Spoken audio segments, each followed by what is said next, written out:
Hello friends, this is Gyan Singh. Welcome to the let's support. तो आज का हमारा टॉपिक है लॉ ऑफ रिफ्रैक्शन, यानी हम रिफ्रैक्शन के लॉ के बारे में बात करेंगे। इसके पहले हमने प्रीवियस वीडियोज में सारा जानकारी ले चुका है, रिफ्लेक्शन के बारे में हमने पूरा पढ़ चुका है। तो चलिए, अगर उसको भी देखना हो तो आप डिस्क्रिप्शन में लिंक दिया हुआ है, वहाँ से जाकर आप देख सकते हैं। तो चलिए शुरू करते हैं। रिफ्रैक्शन के कुछ नियमों के बारे में जानकारी लेंगे हम लोग। तो चलिए, और अगर अच्छा लग रहा हो तो आप चैनल को सब्सक्राइब कर लीजिएगा। तो हमारा पहला है, हमारा क्या है, law of refraction of light, यानी कि रिफ्रैक्शन ऑफ लाइट के कुछ नियम जान लेते हैं। The incident ray, the refracted ray and the normal to the interference to transparent medium at the point of incidence are lie in the same plane. यानी कि हम क्या कहा जा रहा है, जैसे कि मान लीजिए हमारा ये कोई हमारा मीडियम है, ठीक। तो ये हमारा मीडियम 1 हो गया, यानी कि हमारा ये मीडियम 1 हो गया, मीडियम 1 हो गया, और ये हमारा मीडियम 2 हो गया, ठीक।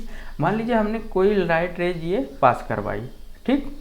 ये हमारा क्या है, इंसिडेंट रे है, इंसिडेंट हो गया, ठीक। और ये हमारा क्या हो गया, नॉर्मल हो गया। मान लीजिए हमारा नॉर्मल थोड़ा टेढ़ा बन रहा है, लेकिन ये हमारा क्या हो गया, नॉर्मल हो गया।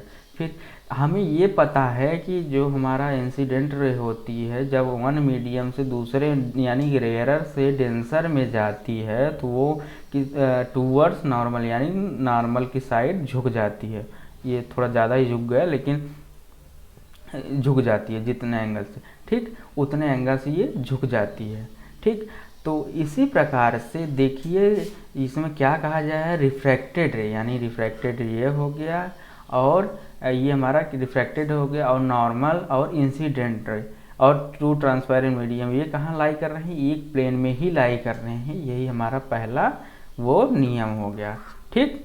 फिर दूसरा हम क्या देख सकते हैं, the ratio of sine of angle of incidence to the sine of angle of refraction is the constant. यानी कि जो हमारा sine i upon sine r होता है, इसका रेशियो वो क्या होता है, कांस्टेंट होता है, कांस्टेंट होता है। वो क्यों होता है, कैसे होता है, उसको अभी जानकारी इसी वक्त ले लेते हैं। तो जैसे आप फिगर में देख सकते हैं, देखिए ये हमारा क्या है, इंसिडेंट रे है, ठीक। फिर उसके ये उल्टा दिया है। फिर उसके बाद आगे देखते हैं, आगे कैसे देखते हैं, कैसे हमारा स्नेल्स लॉ, मान लीजिए हमारा कि हमको क्या प्रूव है, साइन आई बटे साइन आर कैसे कांस्टेंट होता है, ये हमें जानने का प्रयास करते हैं, ठीक। कांस्टेंट कैसे होता है, तो मान लीजिए ये हमारे पास क्या है, ये मान लीजिए ये हमारे पास कोई मीडियम है, ठीक। ये हमारा मीडियम हो गया, रेयरर हो गया। फिर ये हमारा क्या हो गया, डेंसर हो गया, ठीक। तो डेंसर हो गया। फिर हमने क्या किया, ये लाइट रेज पास करवाई, ठीक, ये इंसिडेंट की। ये हमारा क्या हो गया, इंसिडेंट की। हमने फिर क्या किया, एक 90 डिग्री का ये नॉर्मल हो गया हमारा, ठीक। फिर उसके बाद हमने क्या किया, ये हमको पता है कि जो हमारा रिफ्रैक्टेड रे होती है वो क्या होती है, बेंड टूवर्ड द नॉर्मल, ठीक। ये हमारा क्या हो गया, नॉर्मल साइड बेंड हो गया, ठीक। तो ये हमारा बन गया इंसिडेंट रे हो गया, ये हमारा बन गया रिफ्रैक्टेड रे, रिफ्लेक्टेड रे ना, रिफ्रैक्टेड रे बन गया, ठीक। ये हमारा पहला केस हो गया, ठीक। हमने फिर क्या किया, हमने दूसरा केस क्या लिया, फिर हमने इसका एंगल बढ़ाया, ठीक। हमने क्या किया, एंगल ऑफ रिफ्रैक्शन बढ़ा दिया, रिफ्लेक्शन क्या बोलते हैं, इंसिडेंट रे थोड़ा बढ़ा दिया। फिर उसके बाद हमने ये नॉर्मल ड्रा किया, ठीक, नॉर्मल ड्रा किया। तो फिर इसके क्या हुआ, एंगल में चेंज आ गया, ठीक। ये हमारा इंसिडेंट रे हो गया। फिर हमारा ये रिफ्रैक्टेड रे हो गया, ठीक। ये हमारा क्या है, दूसरा केस है। फिर क्या हुआ, फिर I1 I2 मान लीजिए ये हो गया।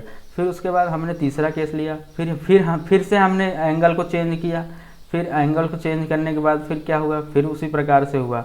तो सीधा हम ये जान लेते हैं कि जब तक हमारा मीडियम सेम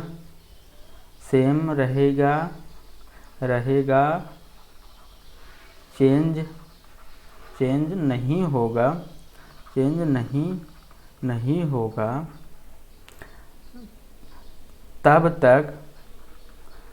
तब तक हमारा ratio of sine i upon sine r constant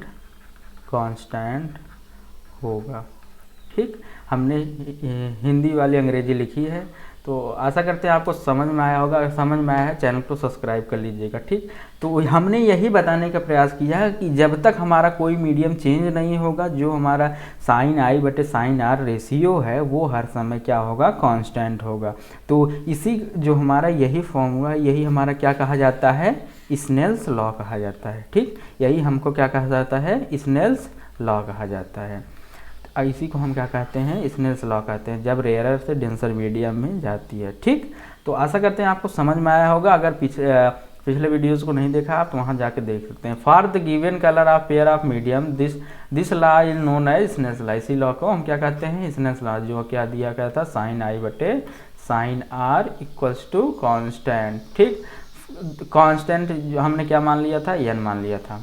फिर constant is the refractive index of the given pair of medium and refractive index of second medium and refractive medium. जो हमने एक बार पढ़ा है कि साइन आई बटे sine r equals to mu, ये क्या हो गया, ये अलग केस हो गया, कुछ बच्चे बोलते हैं, लेकिन ये हमारा क्या है, अलग केस हो गया, ये रिफ्रैक्टिव इंडेक्स का केस हो गया। ठीक, ये इंडेक्स वाला केस हो गया, तो उसको भी हम अगले वीडियो में डिस्कस करेंगे। आप चैनल पे बने रहिएगा, चैनल को सब्सक्राइब कर लीजिएगा, हम और ज़रूर बताएंगे। और जो भी आपको दिक्कत परेशानियां आ रही हैं हमको आप कमेंट सेक्शन में ज़रूर रखिए, हम आपके निवारण करेंगे। फिर हमने क्या पढ़ा, साइन आई बटे sine r equals to n two बटे n one equals to n, where two is the form medium, यानी कि जो हमारा एन टू है वो क्या है, हमारा मीडियम टू है और हमारा n1 क्या है, मीडियम 1 है, यानी कि हमारा रेयरर मीडियम 1 है, डेंसर मीडियम 2 है। फिर उसके बाद देखते हैं, तो यहाँ पे हमने स्नेल्स लॉ लगाया है, जिसमें कि n1 साइन थीटा 1 फिर equals to n2 sign theta 2। ठीक, तो हमने अपना मैथ लगाया, फिर से n sine 1 upon sine theta 2 equals to क्या हो गया, n2 बाई n1, ये हमारा फॉर्मूला आ गया। ठीक, तो आशा करते हैं आपको वीडियो पसंद आया होगा। अगर पसंद आया होगा चैनल को सब्सक्राइब कर लीजिएगा, और इसी तरीके के नॉलेजेबल वीडियो पाने के लिए चैनल को सब्सक्राइब कर लीजिए। और कमेंट सेक्शन में लिखना ना भूलिए कि आपको कैसा लग रहा है वीडियो और इसमें क्या इम्प्रूवमेंट चाहिए, और कंटेंट में आपको कंटेंट अच्छा लग रहा है, चैनल को सब्सक्राइब कर लीजिएगा। और पिछले वीडियो को देखने के लिए डिस्क्रिप्शन में लिंक दिया रहेगा, वहाँ से आप कॉपी कर सकते हैं, यहाँ प्ले लिस्ट में जाके देख सकते हैं।